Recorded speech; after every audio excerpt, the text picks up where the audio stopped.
छत्तीसगढ़ सरकार स्कूलों और शिक्षकों का युक्ति युक्तकरण करने जा रही है, जिसको लेकर प्रदेश में शिक्षक एक बार फिर लामबंद हो गए हैं, क्योंकि दो दौर की बातचीत में भी बात नहीं बन पाई है, जिसके बाद शिक्षकों ने आंदोलन का बिगुल फूंक दिया है।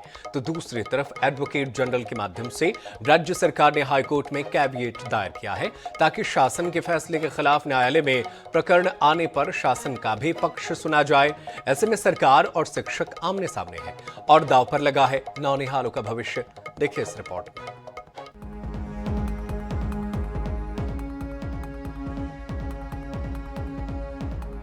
युक्ति युक्तकरण के विरोध में शिक्षक और सरकार आमने सामने हो गए हैं। डीपीआई और शिक्षा विभाग के साथ शिक्षक नेताओं की बैठक बेनतीजा रही, जिसके बाद अब शिक्षकों ने आंदोलन का ऐलान कर दिया है।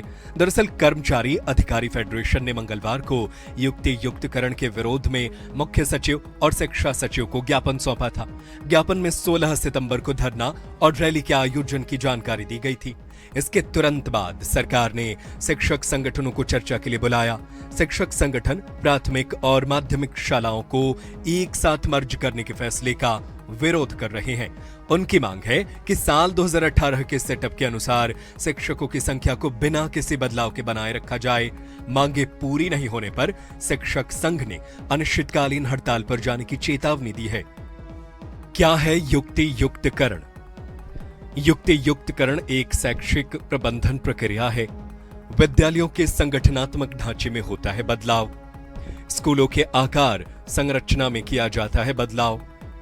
छोटे स्कूलों को बड़े स्कूलों में मर्ज करना, सरप्लस टीचर्स का एकल शिक्षक स्कूलों में ट्रांसफर, शैक्षिक प्रक्रिया को कुशल और प्रभावी बनाने की कोशिश।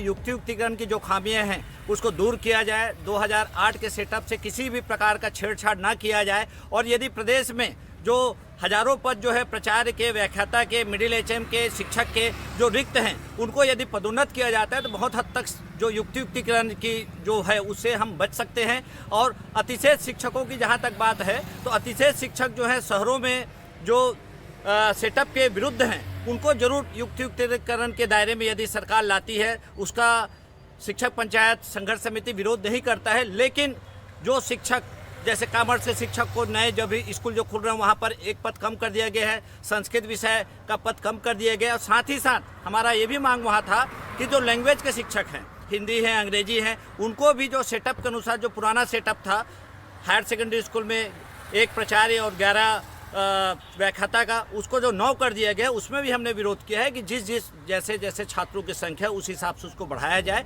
बता दें कि 2 अगस्त को शिक्षा विभाग ने युक्ति युक्तकरण को लेकर 10 पेज का नियम निर्देश जारी किया था, जिसमें प्रधान पाठक समेत केवल 2 शिक्षकों के न्यूनतम सेटअप है।